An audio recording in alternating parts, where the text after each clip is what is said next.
Good afternoon, everyone. This is Three Things with Ian. I am Ian. I am your host. This is episode 117, April 27th.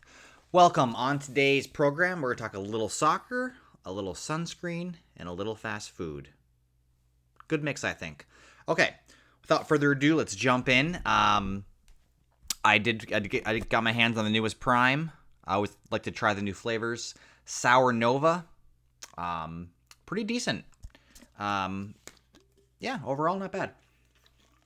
Not too soury. It's not like drinking a liquid Skittle, but just enough sour, a little punchy, refreshing when you're thirsty for sure.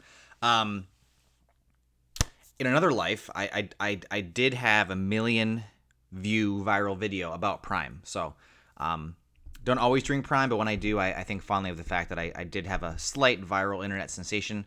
That's on a brother channel of mine, called Let's Get Into It, where we started off doing a podcast and kind of segued into doing some YouTube shorts. And anyway, it's all about this constant iteration, right? It's kind of just doing improv with your life. It's yes and. So kind of just trying new things and pivoting and being okay with change, the dynamism that comes from accepting the fact that the path you're on might just be next to a better path with different viable options that might be more up your liking. So as I've been doing this, Three Things with Ian, I've really decided that one of my passions, one of my biggest passions is soccer, international football. So after I complete my obligation to you and to myself and to the pact that I made with the world, doing an episode every day, I do think that the next project might be something a little bit more soccer focused. So change is okay, especially if you are the driving force behind that change. So let's talk a little bit about soccer since we're on the subject. I was at Culver's, which is the second story, and I got a text saying that Liverpool had secured their 20th league championship. So the EPL, the English Premier League regular season champion, after all the games are played, whoever has the most points is crowned regular season champion. Liverpool, under new manager, new Dutchman Arne Slot, surpassed all expectations. We weren't sure how the team would be with a new manager, some new players. Expectations for Liverpool are always sky high. Jurgen Klopp was a beloved, just on the Mount Rushmore of Liverpool coaches. He is certainly one of those faces. But Slot developed the talent he had, and he blew away his rivals. Liverpool led for most of the year. They had a 26-game unbeaten streak. It is hard to not be a contender if you are not dropping any losses, especially over a 26-game streak. The last month, it was simply a procession. It was simply a matter of time till the Liverpoolians, my favorite team, led by Mo Salah, the Egyptian king, Van Dijk, my brain is going in different directions. Anyway, very happy to see that Liverpool has made it the 20th time they've got the title. More to come on that. A story that I haven't really paid attention to much because I'm a little bit leery of the Hollywoodness of it all. Wrexham AFC, which is a team partially owned by Ryan Reynolds and Rob McElhenney from Oh, It's Always Sunny. They're banging on the Premier League door. Crazy. They were in the 5th tier of English soccer. So English soccer has a lot of tiers. It's a skyscraper with many floors. I believe there are 9 or 12 professional tiers. And so Wrexham was, 5th tier, some good players, not anything close to the big time. Sorry,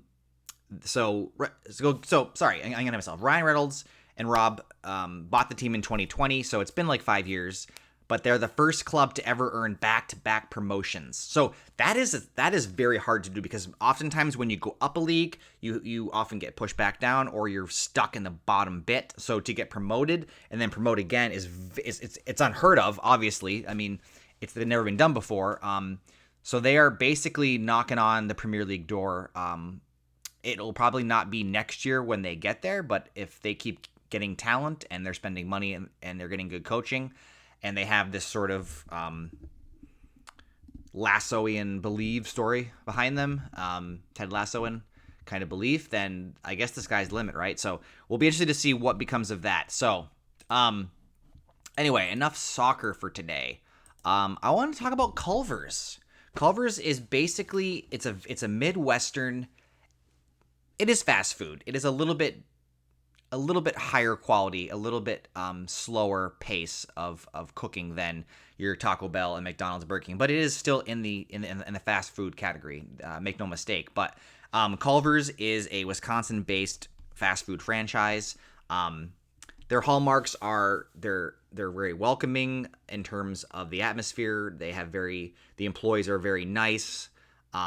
It's got more of a restaurant vibe. They kind of bring the food to the table. They do cheeseburgers, hamburgers, typical fast food fare, chicken tenders. They do a frozen custard. Their version of the Blizzard or the McFlurry it's called the Concrete Mixer. Perhaps not the most delicious, decadent sounding nomenclature behind it, but the frozen custard is excellent. The vanilla and chocolate are just super, super good. They do mix-ins. They do other flavors occasionally, but they're also known for cheese curds. Being a Wisconsin-based company, they're very proud of their dairy roots. I just never have a bad time at Culver's. The food is not amazing. Their burgers do have some fresher vegetables, and they taste a little bit more made to order than your typical McDonald's and Burger King. Curly fries are good. Your typical fountain drinks, your root beer floats. I just like it. It makes me feel good. They're very busy. They have a robustest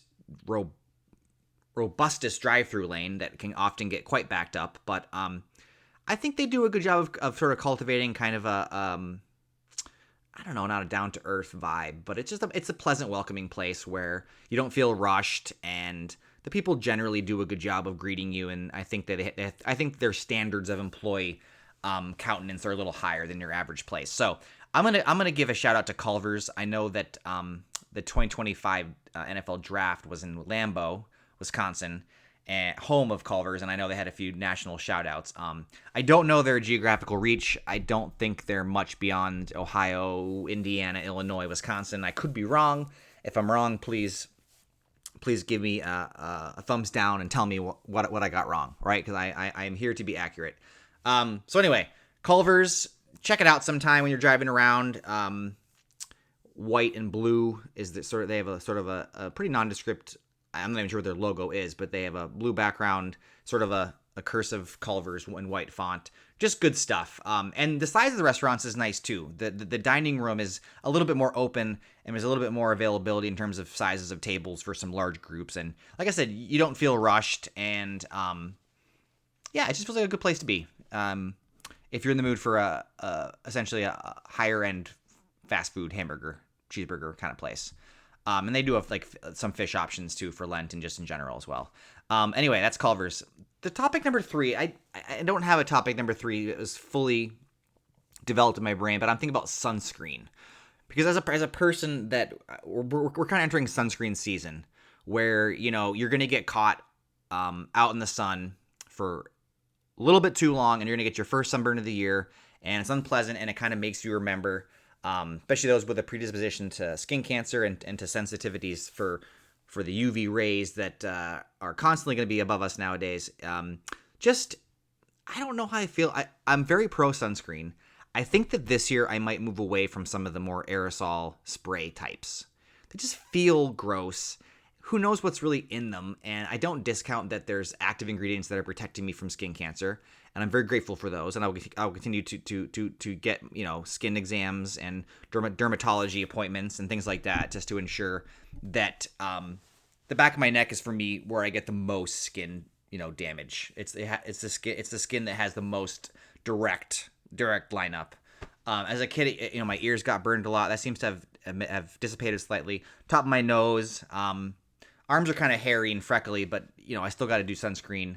But anyway, I think maybe I need to do a little bit more research and find out maybe the science behind sunscreen. I think part of my hesitation with just the whole industry is just the lack of knowledge, and that's on me. I mean, I can Google and research, the active ingredients in sunscreen. What are they? What are they? Is a lotion based thing better? Probably with the lotion thing, I think I got to put it on and then not move around and sweat until it's really soaked in. And then I think I need to really make sure that if I'm out for a prolonged time, just reapplication. The half marathon next weekend, I'll put on some on my neck and arms. My legs don't get burned that much. I think it's maybe just an issue of the angle and the curvature. And if I'm upright, just the way that the sun is interacting with me. If I'm on the beach, I'm not lying and doing a sunbathing type of ritual. So when I'm in the sun, I'm a mover, or I'm an active participant. And so that's kind of what I'm doing out there. But I guess it's just a nice reminder to embrace sunscreen, to use it when you're going to be outside for over that 30 to 45 minute mark for sure. And then I have no reason to ever I wear a shirt basically in the water. I'm not the kind of person that's going to even bother trying to tan. So for me, I might wear a tank top occasionally when I'm running to maybe get a little bit more sun on the upper arms, but like a rash guard or something when I'm in the water or the ocean or the beach is what I'm going to do. And a hat, a good hat is going to cover a lot of the forehead issues, especially as the hairline gets pushed back. As my kids are often very reluctant, they're very adamant on saying that I have a 5 head basically showing up here. So anyway, Liverpool, Wrexham, good on them. I had a fun time playing soccer this weekend myself, coaching some teams in a tournament. We were not successful to win anything, but we did well, and we had some good successes on the pitch.